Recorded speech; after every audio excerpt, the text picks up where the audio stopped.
viewers. Welcome to Majesty TV. My name is Apostle Helen Udokeno. Our topic today is Patience Mayaki-van der Horst, a migrant woman for European Parliament. When you see a woman, and for that matter, one with migrant origin, in a political office at the European Parliament, then it is potent sign for you to know that it's a promising time. Ladies and gentlemen, may we introduce to you today Miss Patience Mayaki-van der Horst. Patience. Thank you. Welcome to Majesty TV. Thank you for having me. We are so proud of you already. Wow. Patience is a migrant lady who has emerged from the shadows with a clear voice and a relevant message for our time. She stands for migration, human rights, and climate change, and is number 18 on the Christen Unie-SGP platform. That's correct. Patience needs your support and my support to win a seat in the European Parliament during the upcoming election. Please feel free to be part of this discussion and share your thoughts as well with us. Join us on YouTube or WhatsApp us on 0684 606 550 should you have something to say to Patience. You may also call the studio line right now on 020 3374 160 should you want to interact with Patience live. So welcome to Majesty TV and welcome to this broadcast. Thank you for having me. So our audience will want to know who Miss Patience Mayaki-van der Horst is. Very long names. Indeed, I know for quite a number of people it's quite a mouthful. Yeah. Yes. So, yes, like you've rightly said, my name's Patience Mayaki-van der Horst. Yeah. And I'm a Nigerian-born Dutch citizen. Awesome. My husband is Dutch. And I have lived now in the Netherlands for almost 15 years. Okay. I grew up in my homeland back in Africa, in Nigeria. Okay. Yes, and I am the second of 5 children. Okay. From my father and my mother. Yeah. I came to Europe when I first got a scholarship from the European Commission. Okay. For students from developing countries to come to Europe to study. And I studied forestry at the time. Yeah. I had my undergraduate from the University of Ibadan in Nigeria. Yeah. And worked for a while in the financial sector there. Mm-hmm. And then got the fellowship to come here to study European forestry. Okay. Yes. Wow. And tell us a little bit more yes. about your experience with that, because I was so excited the other day. Yes. So I got the fellowship, which is the Erasmus Mundus Fellowship. Yeah. And it meant that I could study across 6 different European universities. Yeah. Across the continent. And for me, that was really an eye-opener into understanding development, the value of forestry, particularly in this challenge that we have with climate change. Yes. And the role that forestry can play in mitigating climate change. Yeah. So when I finished my studies in forestry, I got another fellowship to do my MBA, which I did both here in the Netherlands. Yeah. And also in the UK. Okay. And after that, I got an offer to work with one of Europe's largest development finance institutions. And today I am a Senior Environmental and Social Officer with FMO, a Dutch development bank here in the Netherlands. Yeah. Awesome. I hope with all of this knowledge, you can give back to Nigeria something. Both to Africa and to Europe, I hope. Exactly. Yes. Well, you have a vast experience. So, do you have any hobbies or pastimes? Yes, actually, I love to play football. Really? Yes. Football? As a kid, yeah, I used to play football a lot. I played a little bit of professional football back in Nigeria. Really? Yes, so I love football a lot. And even here in the Netherlands, Yeah. Within the community of development finance institutions, Yeah. we play a yearly event. And for many years, I played for my organization. Yes, so I love to play soccer, and yes, and another thing I love to do is to travel a lot. So I love to see new places, different places. Unfortunately, the nature of my work is such that I traveled a lot across the emerging world, across developing countries. Yes. So I used to work in Africa and also Southeast Asia, covering countries like Mongolia, Bangladesh, India, Sri Lanka. Yeah, and different parts of Africa. Yes. You're quite a busy woman. You can say that again. So, at what point did you develop this political journey? Well, I would say that actually... What really inspired you? Yeah.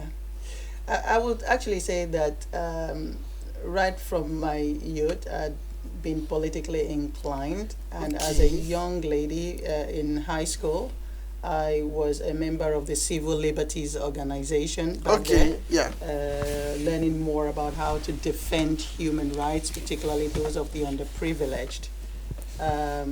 But coming to the European Parliament journey, what really inspired this journey was last year I was reading the State of the Union address that was given by the current European President, European Commission President Jean-Claude Juncker. Yeah.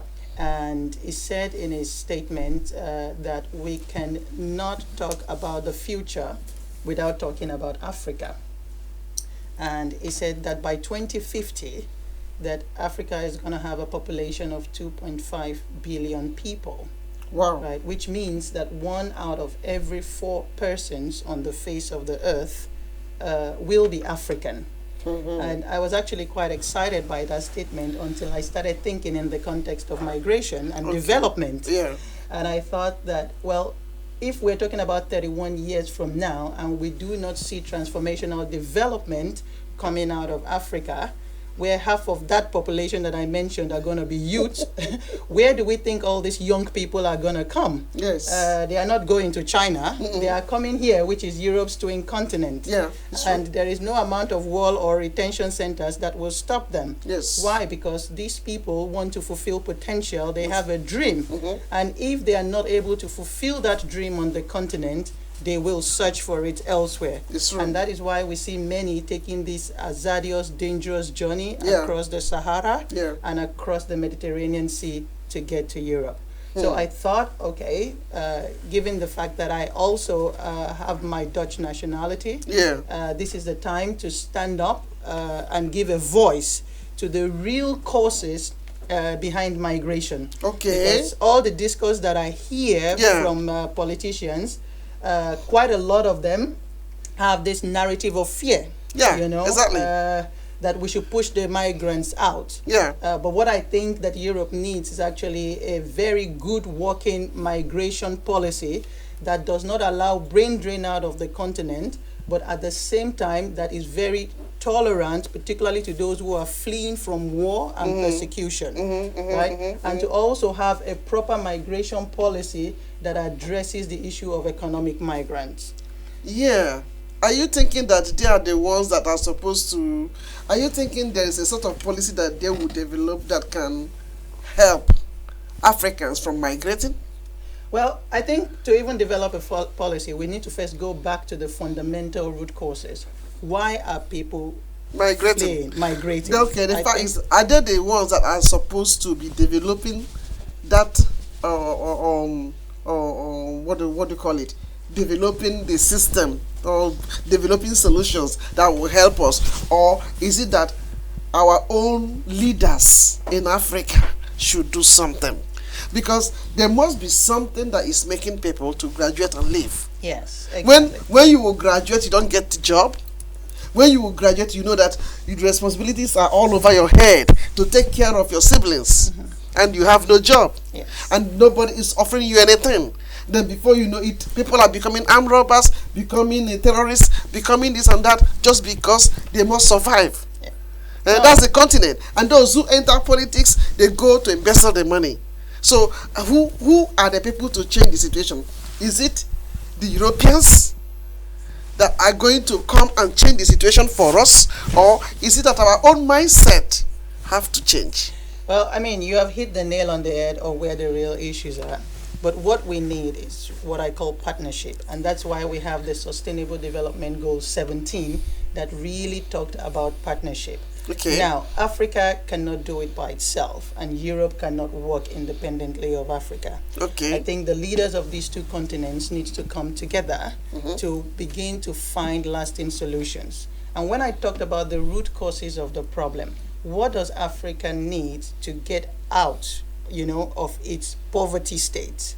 Yes. And to ensure that Africa Rising is a real development paradigm that we see. Yeah. And for me, I think there are two things that we need. Energy. There is huge energy poverty on the continent. It's true. I mean, we have a lot of potential in terms of renewables. We have a lot of potential geothermal, wind, hydro, but none of these are actually quite developed. And without energy, there is no way that any economy can develop, because every economy develops on the back of small and medium scale enterprises. It's true. And for these enterprises to actually kick off, they need to be sure that they are not going to be having problems with overhead costs of diesels or generators, but that they have constant electricity. Yeah. I've been in Europe now for 15 years. Like I said, there is no day that I switch on the bulb that there is no power. It's true. And you can imagine, if there is no power in Europe, everything is dependent on electricity here. It's true. It's and true. it can easily bring down the economy in this. So that's how important energy is for Africa, the way we breathe air. And not only for Africa, for across the developing world. There needs to be energy development so that people can begin to develop their own lives and increase their standard of living. And the same also goes for infrastructure. And when I talk about infrastructure is primarily important if we are going to trade, both within and outside the continent. Without good infrastructure, without good roads, it is very impossible to move from point A to point B. People argue and say that, Africa, as an example, has about 720 million hectares of arable land, but only 20% of it is being utilized. And I said, what is the incentive for a man to go to the farm when you know that between farm to market, half of your produce will go bad because there are no good roads? Yes, exactly. What is the incentive to farm when you know that you do not have energy to store your produce, and there is no preservation possibilities? Yes. The logistics are poor. Yes. All of these do not drive development. It's true. So I think that if and when I'm chosen into parliament, these are some of the real root causes that I want to bring to the forefront of the debate. To say, look, if we want to stem migration, then we need to focus on development in these countries. And I think Europe has a leadership role to play, because we have the skills, we have the manpower, we have the technology that we can support developments in these countries. And beyond that, we also have an obligation to hold corrupt governments accountable, because we see a lot of outflows of valuable capital that could develop the continents, that could develop emerging markets. But corrupt governments squander this money, and some of them are even sitting in European banks. So we need to begin to address the issues, that is actually causing poverty and that is not allowing people to get out of the poverty level. Jesus. Because I believe that this is fundamental human rights violation. To keep people in poverty is a fundamental human rights violation that needs to be addressed. And I know needs that to be addressed. within very Europe, important. we can. It is very, very important that we address it. This is awesome. You've opened my mind into so many things. I say, wow, the lady is loaded.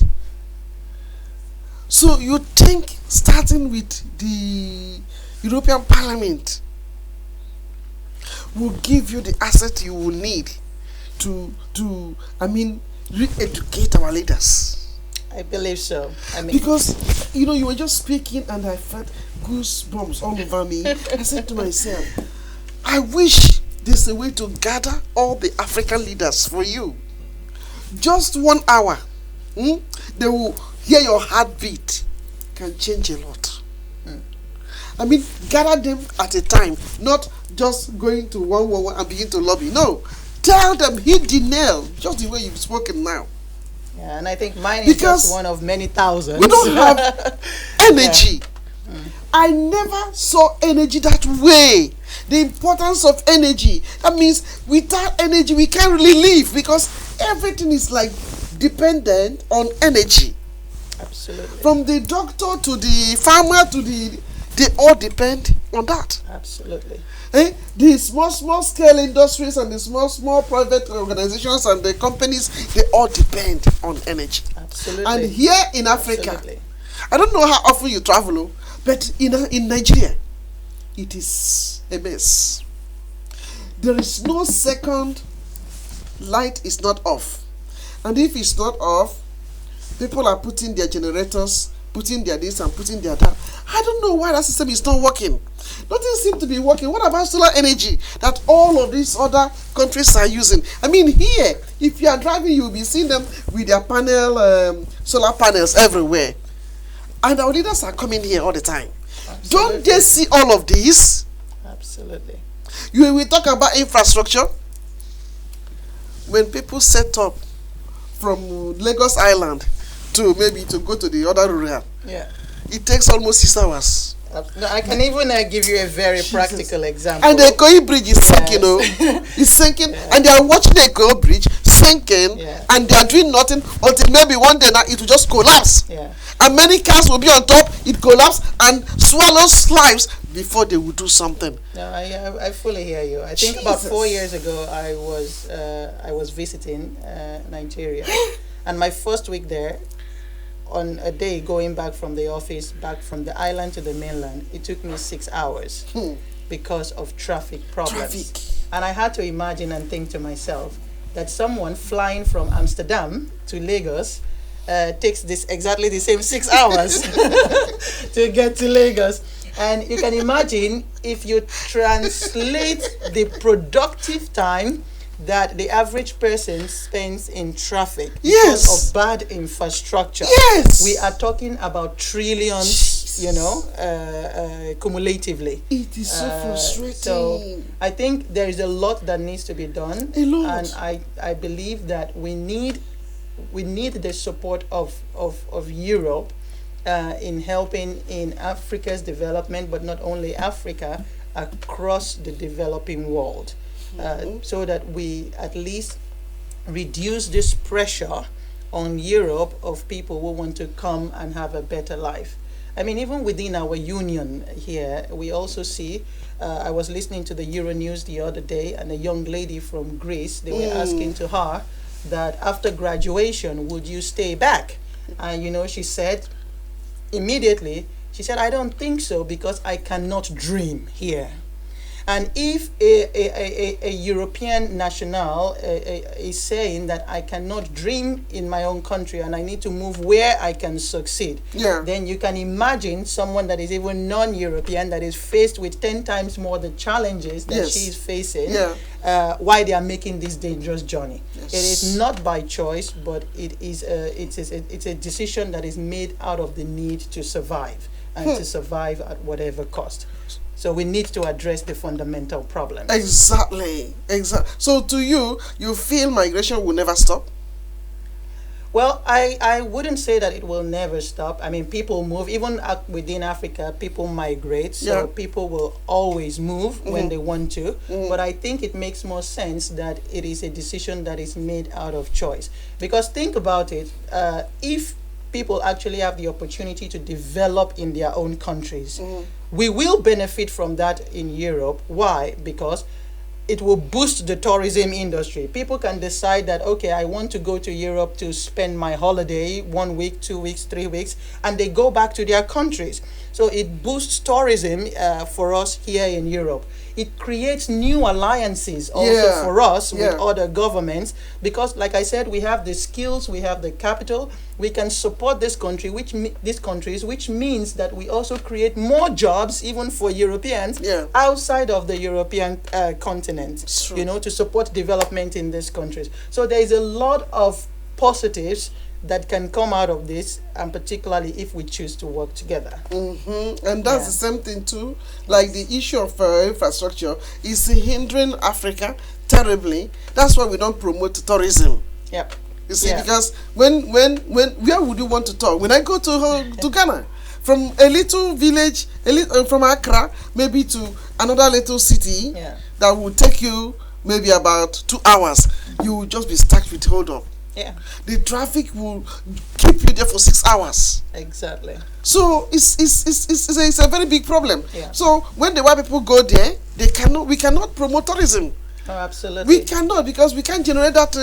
We don't have the means of promoting it. Yes, no, you're absolutely right. And I mean, if you look at Europe, even in the Netherlands alone, to the smallest village, we are connected. Connected, You know, highly connected The with infrastructure everything. is superb. Yes. And even at that, the government is still working towards improving that. Uh-huh. I mean, now because of the Paris Agreement that was signed in 2015, all European nations have to phase out coal.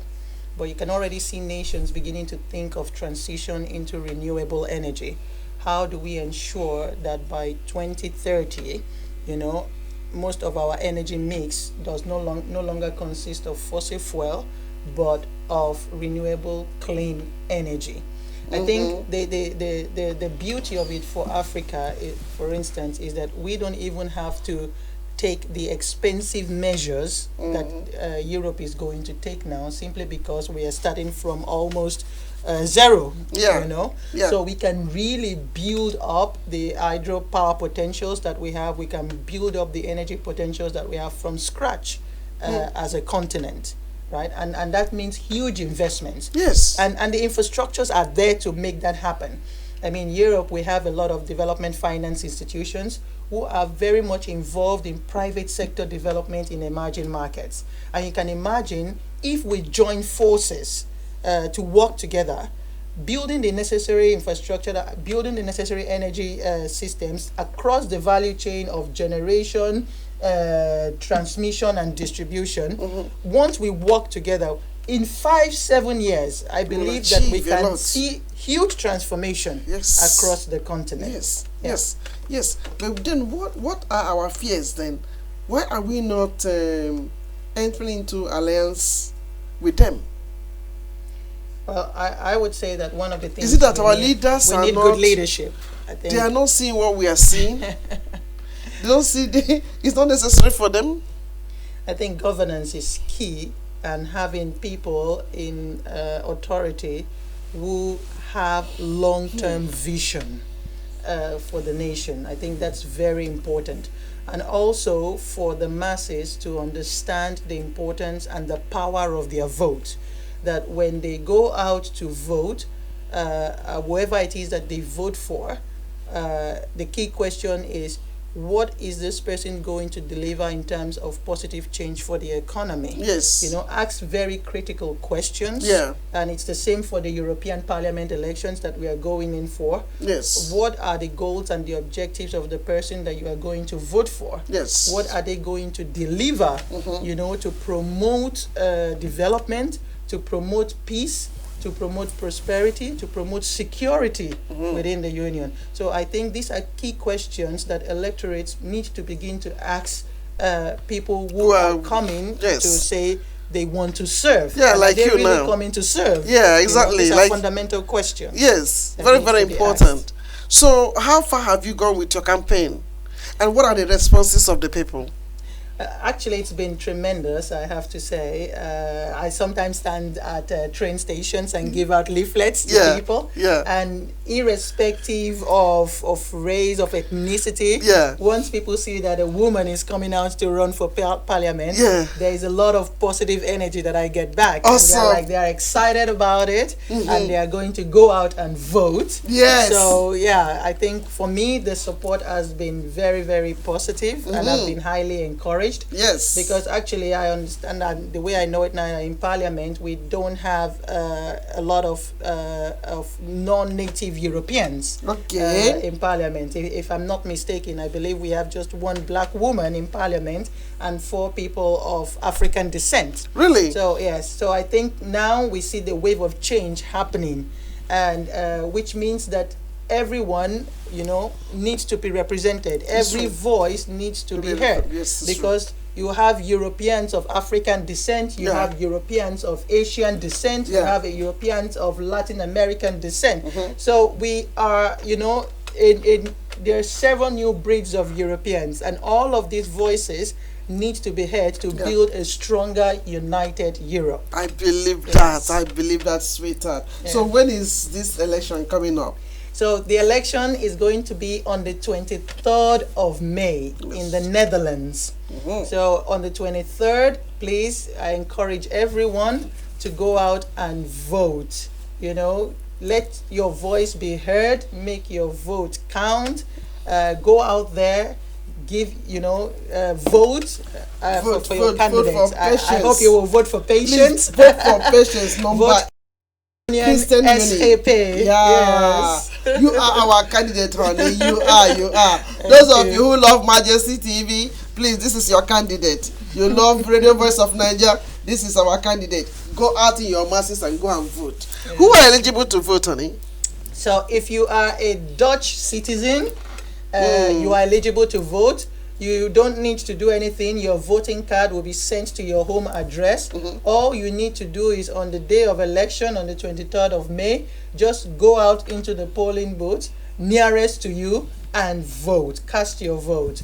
And if you are a European national living in the Netherlands and you have registered before the deadline that was April 9th, you will also get your voting card and you are eligible to vote. So everyone who has Dutch citizenship or European citizenship and living in the Netherlands, you are eligible to cast your vote.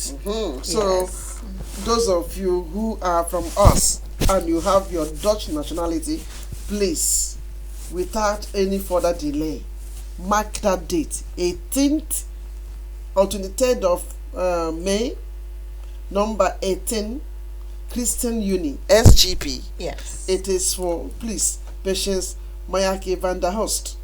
Mark it, write it down, program it, and know that we are bent on pushing her into the European Parliament. You will go there. Amen to that. You will go there. Thank you. Go there. Now look into the camera and tell somebody who is watching us what you can do when you go in.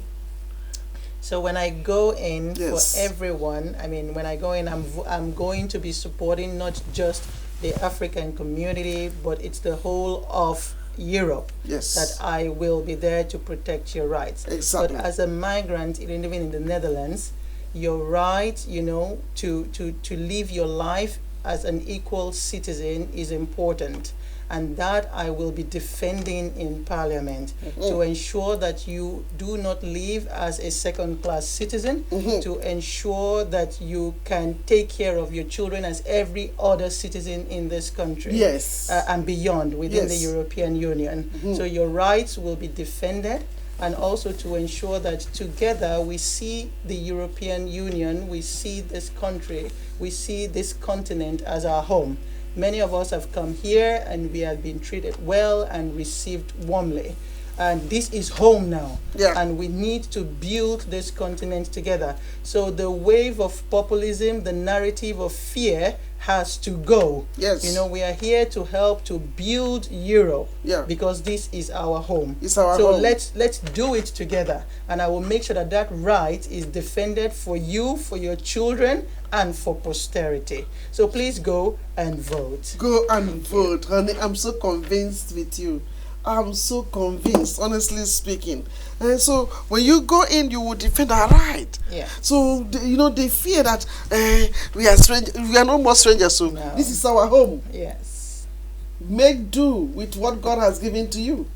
So go out and vote. It's very important. Absolutely. Because sometimes Absolutely. our kids are growing up here and there. It's like they have no. They don't know whether they are Dutch. They don't know whether they are Africans. They don't really know where they can place their feet. Yeah. But when they see people like you as a role model, then they know that there's hope for them. Absolutely, absolutely. Mm. And I hope that I can inspire other young people to also arise, and have a seat at the table. As a European national, you can fulfill your dreams to whatever level that you want.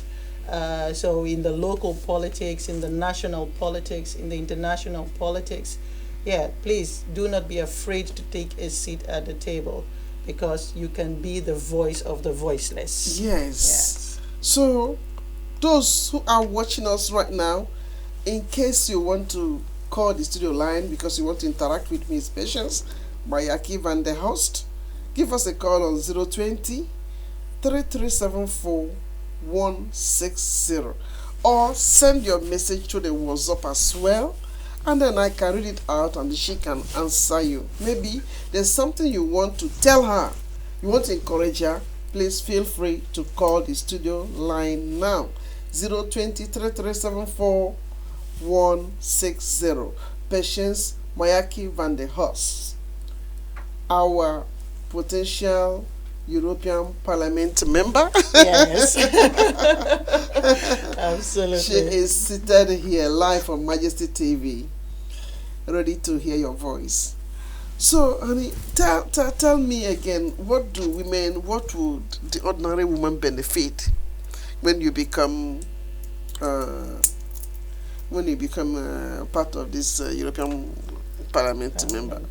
Yeah. So basically, the average woman also begins to know that they can take leadership positions. Yes. Because usually we see this gender disparity. Yeah. Where women do not really have much of a voice. Yeah. And now, by having more women in parliament, we give more prominence to women issues as well, to gender issues. Yes. In terms of pay gaps at the workplace, that we are able to breach that, and that women get to move also more into management positions within their professions, and that they can grow. So the aspiration of the average woman should not be limited just because she is a woman, and she has a right to fulfill potential as well. And I will be defending those rights as well in Parliament, that issues that concerns women empowerment, women growth, women development will be addressed firsthand. And that is why we need more women in Parliament. Yes. So please, let's go, let's vote for the women. And let's vote for Patience. Exactly. Yes.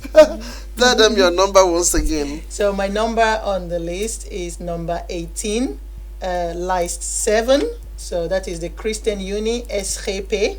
Yes. So once you go into the polling booth, you will see list 7, and you will see number 18, Patience Mayaki-van der Horst. And all you need to do is just cross that box. Yes. Is there any other thing you think, any other place, maybe somebody who is more curious want to read about you, maybe something like website? Yes, absolutely. Maybe they can see you a little bit more of you. Yes, you can visit my website. It's www.patienceforeuparliament.com. And you can follow me on Twitter, you can follow me on Instagram, You can follow me on Facebook. So yeah, there are lots of opportunities to reach out to me.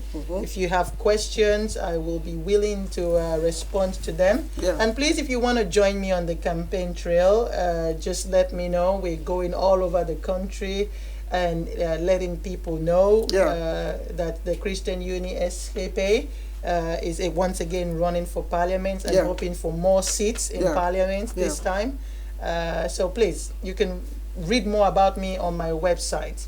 And please know that we get this chance just once every 5 years. That is why we shouldn't miss it at all. Exactly. We don't need to. So this is a point in time when we really need to go out en masse, and vote. And thankfully, voting in Europe doesn't take a lot of energy. In 5-10 minutes, you are out. Done. Yes, it's true. Yes. So you can go anytime during the day to cast your vote. You do not have to be in line for hours. No. 5-10 minutes, it's done. Yes. Yes.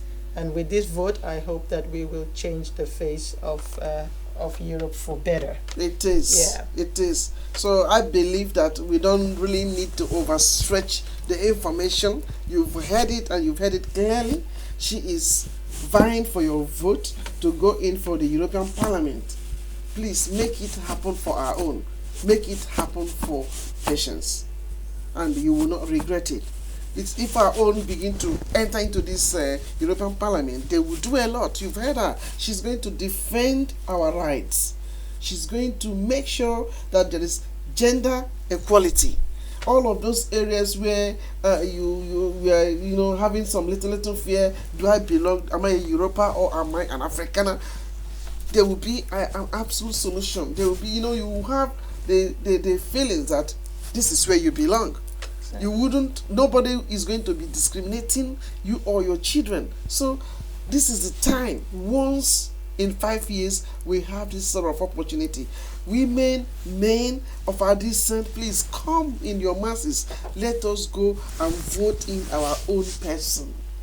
It will make a difference. Because that comment that Yonka made, for me also, I think that's what prompted you to go in for this. Absolutely. Absolutely. So there's fear in their heart. Are they thinking that we're going to take over Europe or what? Not at all. Not at all. Actually, I think Yonka's statement was very powerful because he believes in the Africa-EU relations. Okay. And he believes that there's a lot of potential, particularly in these two continents working together. Yeah. So these are people that champion also the development of Africa, and we have many of them across the EU who believe that it is not about pushing migrants away. No. It's about going to the root causes and helping to solve these problems. So I think emphasizing that was to show that, look, Africa has got potential. Yeah. And it needs all of our support to ensure that it fulfills that potential. So I'm looking to work together with every parliamentarian that also sees this need as a way to also stem the migration challenge. Because if we grow, we all grow together. Yeah. If we develop, we all develop together and make the world a better place. Awesome. So, awesome. Awesome. So, look into the camera as we are about to round up now and tell us your last remark. What do you want those who have watched you from this TV network? What do you want them to know? What are you leaving behind which will make them remember that on the 23rd they must go and join the list of those who are going to vote for you?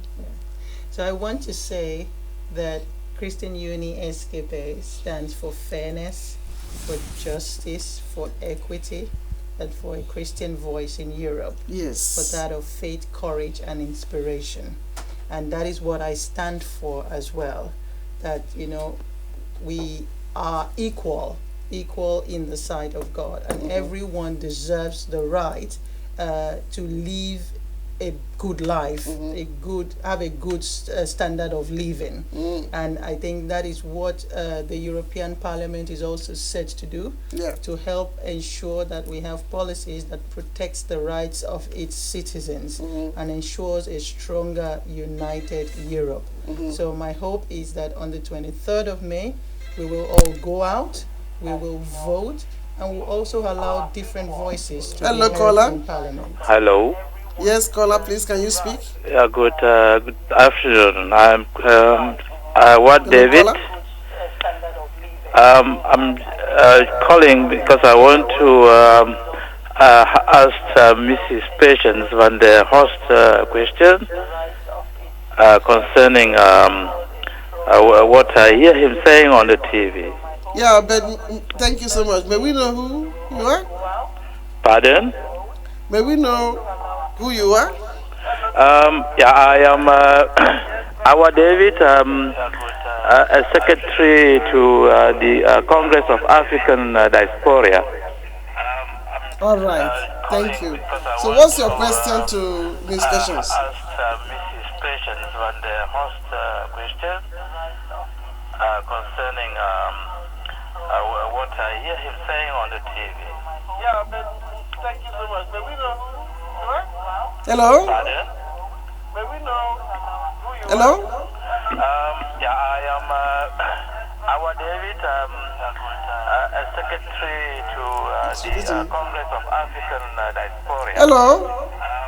All right. Calling because I want to ask Mrs. Patience on the first question. Hello? Hello. It is quite interesting to listen to Mrs. van der Horst speaking. Thank you. Hello. Yes, continue, please. I am interested to see how Mrs. Patience is going to carry out her campaign, because that is where we might come in to make suggestions and to advise and help her implement. Interesting to listen to Okay. Mrs. van der Horst. So, your question is how she is going to carry out her campaign? Yeah, we need people to represent us at the point where she is, and not only her voice will be interesting to us, but then we also will have to stand after her to make sure that she succeeds, because that will be an interesting thing to us. Yes. Yes. Thank you. Patience, speak. So thank you very much for the words of encouragement and the support. At least you've made a call out that you want to support the campaign. And basically what we're doing right now is also with this kind of opportunity, using both traditional and social media to reach out to the general electorates. Going out on the streets, talking to the average Dutch person, to the average person on the street, and sharing out flyers.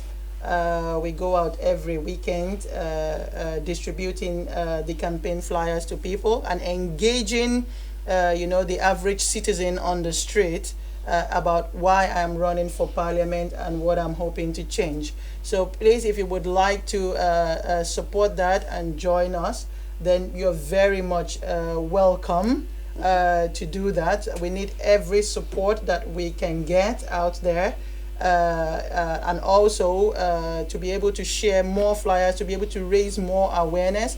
Every opportunity for an interview like this on media would be very helpful.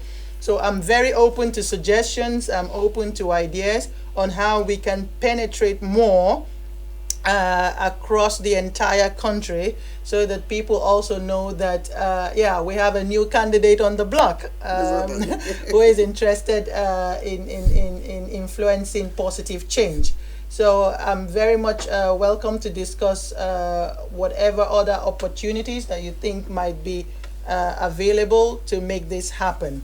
But right now we are using all media strategies possible: interviews, television interviews, radio interviews, through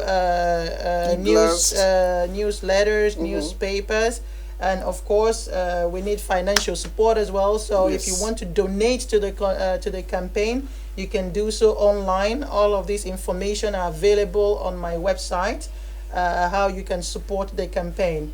So thank you very much, even for calling in and for showing your interest and your willingness to support this campaign. Thank you. Thank you, Mr. David. Thank you so much. All right, honey, did you tell them your last word before we sign off? Yes, I did. I like I said. Because I see it reflecting the number 18, but you said something about list 7. Yes, list 7. So every party has a list number. Yeah. So you will see if you go to the list 7. So number 7 list, you will see the Christen Unie-SGP. Yeah. And once you scroll down that list, you'll see number 18, Patience. Exactly. Yes. And that's where your voting is going. Exactly. So number 18, Christen Unie-SGP. That is it for now. So we thank you for having listened to us, and we look forward to see you on the 23rd. You and your family, you and your friends, please, we see you at the polling booth. Exactly. Thank you very much. Thank you so much. And in case they want to reach you, so you on can the website. Yes, there is a place. If you go to my contact page, you can drop me an email, and you will get a response between 24 to 48 hours at the latest. But I make sure that I respond to every email, every question, and every inquiry. So there is access to reach me via my website, but you can also reach me via social media. You can follow me on my Twitter, you can follow me on Instagram, and you can follow me on Facebook. Yes, that is it. Yeah. In case you have more difficulty or you couldn't reach her, call Majesty TV. We will also give you her link again. Yeah. Thank you for watching us, and we hope you enjoy the remaining of your evening. Say bye to them, honey. Thank you. Thank you, everyone, and thanks for listening in. I wish you a blessed and a glorious week ahead. Yes. God bless you. God bless you too. Bye-bye.